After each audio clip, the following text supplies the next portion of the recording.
Hello students, आप सबका स्वागत है मेरे YouTube channel multi learning zone में। तो आज हम लोग डिस्कस करने वाले हैं ओस्मोसिस। ओस्मोसिस क्या होता है, उसके बारे में, इसका टाइप्स क्या होता है और कौन कौन सा फैक्टर होता है जिसपे ओस्मोसिस इफेक्ट करता है। ये सब टॉपिक आज हम लोग कवर करने वाले हैं, तो वीडियो थोड़ा लंबा जाएगा। आपको घबराने की बात नहीं है, आपका हर एक टॉपिक का हर एक डाउट क्लियर करेंगे। तो वीडियो पे बने रहें और ध्यान लगा के पढ़ें, मन लगा के पढ़ें और समझें। छोटी छोटी बात को समझें, क्योंकि छोटी छोटी बातों के कारण आपको कुछ समझ में नहीं आ सकता है। तो चलिए वीडियो को स्टार्ट करते हैं बिना टाइम को वेस्ट किए। सबसे पहले इसका हम लोग इंट्रोडक्शन देखते हैं। Osmosis is a process by which the molecules of a solvent pass from a solution of low concentration to a solution of high concentration through a semi-permeable membrane। Osmosis क्या होता है? ऑस्मोसिस में यही होता है कि जो मॉलिक्यूल सॉल्वेंट का होता है वो पास करता है सॉल्यूशन में लो कंसंट्रेशन से हाई कंसंट्रेशन में, और जो सॉल्वेंट है उसको पास होने में एक मेम्ब्रेन का ज़रूरत पड़ता है, जिसको हम लोग सेमी परमिएबल मेम्ब्रेन बोलते हैं। ये रहा आपका डायग्राम। इसमें से आप समझ सकते हैं, जैसे ये रहा आपका सोल्यूट का molecules low concentration to high concentration जाता है। इसमें लो कंसंट्रेशन है, इसमें एक सेमी परमिएबल मेम्ब्रेन का ज़रूरत पड़ता है, जिससे ये सेम कंसंट्रेशन में वो low concentration to high concentration जाता है। Movement of solvent from low to high solute concentration. जैसे कि ये रहा हमारा इसमें मॉलिक्यूल से, ठीक है। यही ये बड़ा हो गया तो इसमें यहाँ तक तो नहीं रहेगा, पूरा सब में फैला हुआ रहेगा। मतलब कि इसका कंसंट्रेशन पहले कम था, अब जब स्पेस बढ़ा तो लो कंसंट्रेशन से जो स्पेस बढ़ा तो हाई बड़ा हुआ ना, तो ऊपर की ओर गया। वही हो गया आपका low concentration to high concentration. उसका आगे देखते हैं ऑस्मोसिस का डेफिनेशन क्या होता है। The process of moving solvent particles across a semi permeable membrane. ये एक प्रोसेस है जिसमें सॉल्वेंट मूव करता है सेमी परमिएबल मेम्ब्रेन के द्वारा from a dilute solution into concentration solution to equalize. जो सॉल्यूशन का कंसंट्रेशन रहता है उसको इक्वलाइज करने के लिए यूज होता है। The complete process does not require energy in order to take place. इसको होने में कोई एनर्जी का यूज नहीं होता है। इसका एग्जांपल देखते हैं। For example the absorption of water molecules from the soil through the roots of the plant. जो ये प्लांट्स हो गया आपका, ये सॉइल हो गया, इसमें वाटर जा रहा है कहाँ पे? रूट्स पे जा रहा है आपका प्लांट्स का। तो जो सॉइल होता है आपका, सॉइल वो काम करता है आपका as a semi permeable membrane. इसमें क्या है, सॉइल सेमी परमिएबल मेम्ब्रेन का काम करता है। डिफ्यूजन। डिफ्यूजन क्या होता है? डिफ्यूजन भी एक प्रोसेस है आपका। किसका प्रोसेस है? मूविंग पार्टिकल्स का, from a region of higher concentration to region of lower concentration. जो डिफ्यूजन होता है वो आपका हायर कंसंट्रेशन से लोअर कंसंट्रेशन में जाता है।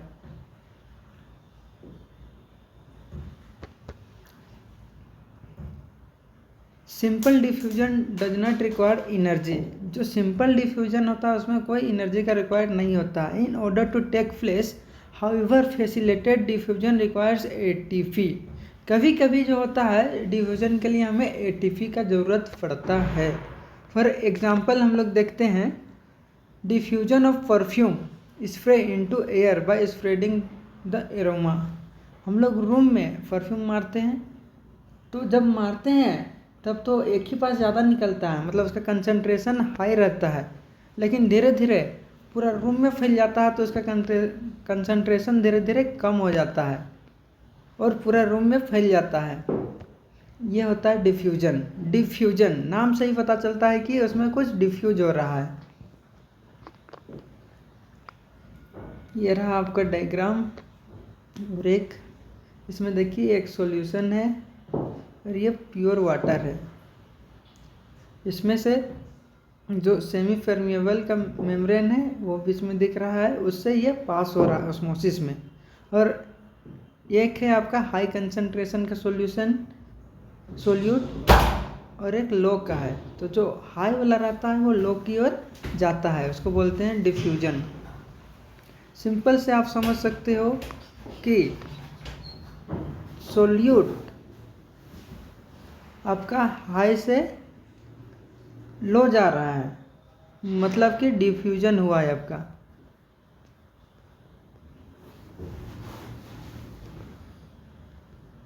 और सोल्यूट आपका लो टू हाई जा रहा है, मतलब ऑस्मोसिस हो रहा है। ऑस्मोसिस का प्रोसेस उसमें हो रहा है, जिसमें हम लोग को सेमी परमिएबल मेम्ब्रेन का ज़रूरत पड़ता है। इसका आगे देखते हैं difference between osmosis and diffusion में क्या डिफरेंस है।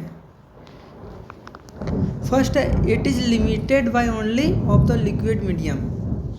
क्या होता है, ये लिक्विड मीडियम में होता है, लेकिन जो आपका डिफ्यूजन है occurs in liquid gas even solid. मतलब जो डिफ्यूजन है वो सब जगह होता है, सॉलिड में भी होगा, लिक्विड में भी होगा, गैस में भी होगा।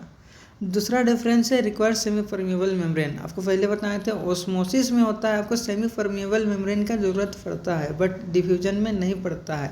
Does not required a semi permeable membrane. उसके बाद ऑस्मोसिस होता है depends on the number of solute. किस पे डिपेंड करता है, नंबर ऑफ सोल्यूट पे। पार्टिकल्स डिजॉल्व इन सॉल्वेंट, कितना नंबर ऑफ सोल्यूट है वो डिजॉल्व हो रहा है हमारा सॉल्वेंट में, उस पर डिपेंड करता है। बट जो आपका डिफ्यूजन होता है depends on the presence of other particles.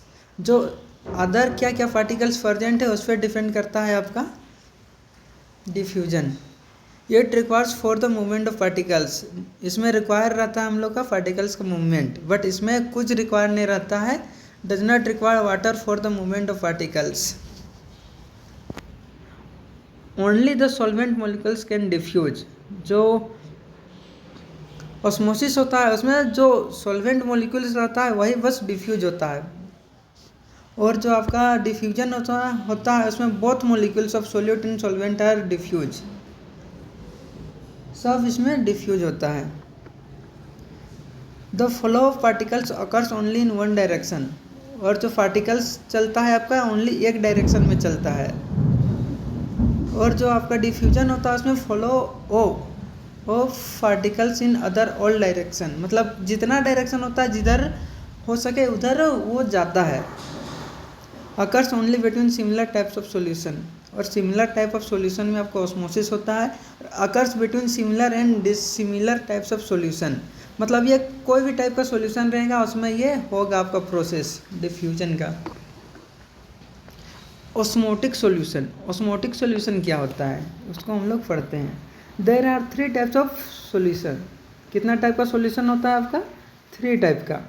इसमें फर्स्ट है आपका आइसोटोनिक, दूसरा है आपका हाइपरटोनिक और तीसरा है आपका हाइपोटोनिक। चलिए देखते हैं आइसोटोनिक सॉल्यूशन क्या होता है। Isotonic is one that has the same concentration of solutes both inside and outside of the cell. मतलब आइसोटोनिक सॉल्यूशन में क्या होता है कि आपका सेम कंसंट्रेशन रहेगा, कहाँ पे, सोल्यूट्स और inside outside the cell. Solute का जो कंसंट्रेशन रहेगा वो सेल के अंदर और बाहर दोनों सेम कंसंट्रेशन में रहेगा। उसके बाद आता है आपका हाइपरटोनिक। हाइपरटोनिक सॉल्यूशन क्या होता है, is one that has a higher solute concentration outside the cell than inside. Hypertonic में होता है कि सेल का अंदर या बाहर दोनों तरफ जो सोल्यूट का कंसंट्रेशन है वो ज़्यादा रहेगा, उसको बोलते हैं हाइपरटोनिक। और एक है आपका hypotonic. Hypotonic solution is the one that has higher solute concentration inside the cell that outside. इसमें भी होता है आपका सोल्यूट का कंसंट्रेशन हाई रहता है that has higher solute concentration inside the cell than outside. inside outside दोनों side ज़्यादा रहता है। उसके बाद आते हैं इसका types of osmosis. Osmosis is of two types, दो टाइप्स का होता है आपका ऑस्मोसिस। फर्स्ट है इंडोऑस्मोसिस, दूसरा है एक्सोऑस्मोसिस। इंडोऑस्मोसिस क्या होता है? When substance is placed in a hypertonic solution, जब कोई भी सब्सटेंस को हाइपरटोनिक सॉल्यूशन में प्लेस किया जाता है, रखा जाता है, the solvent molecule move inside the cell. जो मॉलिक्यूल का सॉल्वेंट है वो किस तरफ मूव करता है? सेल की तरफ। द सेल बिकम्स टर्जिड और undergoes deplasmolysis, it is known as endosmosis. मतलब इंडोमोसिस में यही होता है कि जो हम लोग का सॉल्यूशन रहता है उसमें सॉल्वेंट मूव करता है और मूव करके वो जैसे सेल है, सेल के अंदर चल जाता है। उसके बाद वो डिप्लाज्मोलाइसिस होता है, उसके अंदर जाता है, उसमें प्रोसेस होता है, उसको बोलते हैं हम लोग deplasmolysis. This is also known as endosmosis, उसको हम लोग इंडोऑस्मोसिस बोलते हैं। दूसरा है आपका एक्सोऑस्मोसिस, जो हमारा सेल के अंदर होता है उसको इंडो बोलते हैं। दूसरा है एक्सोऑस्मोसिस। When a substance is placed in a hypertonic solution, the solvent molecules move outside the cell and the cell becomes flaccid or undergoes plasmolysis. This is known as exosmosis. एक्सोऑस्मोसिस क्या होता है? जब हम लोग सब्सटेंस को रखते हैं, कहाँ पे रखते हैं? हाइपरटोनिक सॉल्यूशन में। उस time the solvent molecules moves outside the cell. उस टाइम जो सॉल्वेंट का मॉलिक्यूल्स होता है वो सेल से बाहर जाने लगता है। And the cell becomes flaccid, और सेल जो होता है सिकुड़ जाता है। Undergoes plasmolysis, this is known as exosmosis, उसको हम लोग एक्सोमोसिस बोलते हैं। Effect of osmosis on cell, cell में क्या इफेक्ट रहता है आपका ऑस्मोसिस का? Osmosis affect the cell differently, अलग अलग तरह से इफेक्ट करता है ऑस्मोसिस सेल को। जैसे इंडो में अलग करता है, एक्सो में अलग करता है। An animal cell will lyse when placed in a hypotonic solution compare to a plant cell. जो एनिमल सेल है उसमें an animal cell will lyse when placed in a hypotonic solution compare to a plant cell. मतलब कि animal cell में जो रहता है वो लाइज कर जाता है as compare to plant cell. The plant cell has thick wall and required more water. जो प्लांट सेल रहता है उसका सेल वाल रहता है वो थिक रहता है, जिसके कारण उसको ज़्यादा वाटर का ज़रूरत पड़ता है। The cell will not burst when placed in a hypotonic solution. जो सेल रहता है वो ब्रस्ट नहीं होता है, कब? जब इसको हम लोग हाइपोटोनिक सॉल्यूशन में रखते हैं। In fact a hypotonic solution is ideal for plant cell. इसीलिए जो हाइपोटोनिक सॉल्यूशन रहता है वो ज़्यादातर प्लांट सेल में होता है। In animal cell survives only in isotonic solution. और एनिमल सेल में क्या रहता है? Isotonic solution. The osmotic flow can be stop और reverse, also called reverse osmosis. जो ऑस्मोटिक फ्लो रहता है वो स्टॉप हो जाता है और रिवर्स हो जाता है। जो फ्लो है वो रुक गया, नहीं तो फिर उसका उल्टा हो रहा है, उस टाइम उसको बोलते हैं reverse osmosis. By exerting an external pressure to side of the solute. किसके द्वारा होता है ये? एक्सटर्नल प्रेशर लगता है हमें सोल्यूट पे, तब।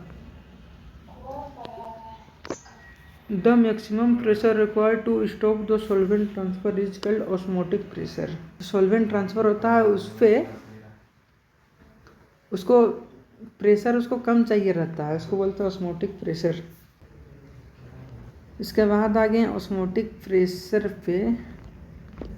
Osmotic pressure is the pressure required to stop water from diffusing through a membrane by osmosis.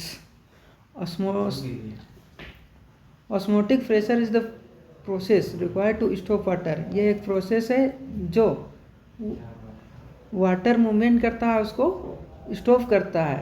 From diffusing through membrane by osmosis, किसके द्वारा डिफ्यूज करता है हमारा मेम्ब्रेन को, बाय ऑस्मोसिस, ऑस्मोसिस के द्वारा। It is determined by the concentration of solute, ये determine करता है ऑस्मोटिक प्रेशर आपका कंसंट्रेशन ऑफ सोल्यूट, कि आपका कोई भी सॉल्यूशन में सोल्यूट का कंसंट्रेशन कितना है उसको ये बताता है आपको osmotic pressure.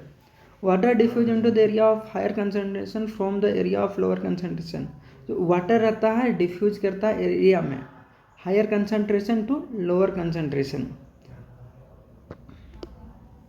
When concentration of the substance is two areas in contact is different, the substance will diffuse until the concentration is uniform throughout। जब कंसंट्रेशन सब्सटेंस का कोई भी कंसंट्रेशन रहता है दो एरिया में in contact different, the substance will diffuse, तब substance diffuse हो जाता है अंटिल द कंसंट्रेशन यूनिफॉर्म, जब तक हमारा कंसंट्रेशन यूनिफॉर्म ना हो तब तक। अब देखते हैं सिग्निफिकेंस ऑफ ऑस्मोसिस, ऑस्मोसिस का सिग्निफिकेंस क्या होता है। Osmosis influences the transport of nutrients, जो ऑस्मोसिस क्या करता है ट्रांसपोर्ट करता है आपका न्यूट्रिएंट्स को, and release metabolic waste product, release करता है हमारा मेटाबॉलिक वेस्ट प्रोडक्ट आता है उसको। It is responsible for the absorption of water, ये वाटर के एब्जॉर्प्शन के लिए रिस्पॉन्सिबल है from the soil, conducting the upper parts of the plants through xylem, और क्या हमें देता है अपर पार्ट ऑफ प्लांट जिसको हम लोग जाइलम बोलते हैं उसको।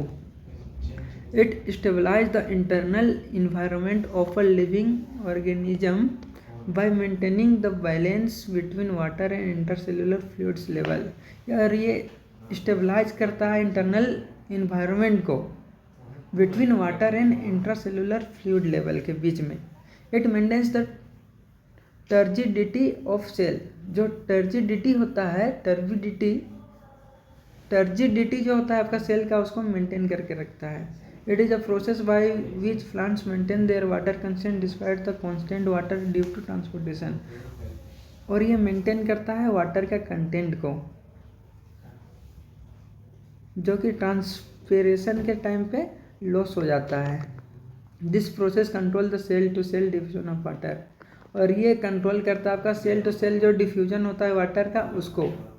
Induces cell turgor which regulate the movement of plants and plant parts, जो ऑस्मोसिस होता है वो इंड्यूस करता है सेल का टर्गर को जो रेगुलेट करता है आपका movement of plant and plant parts.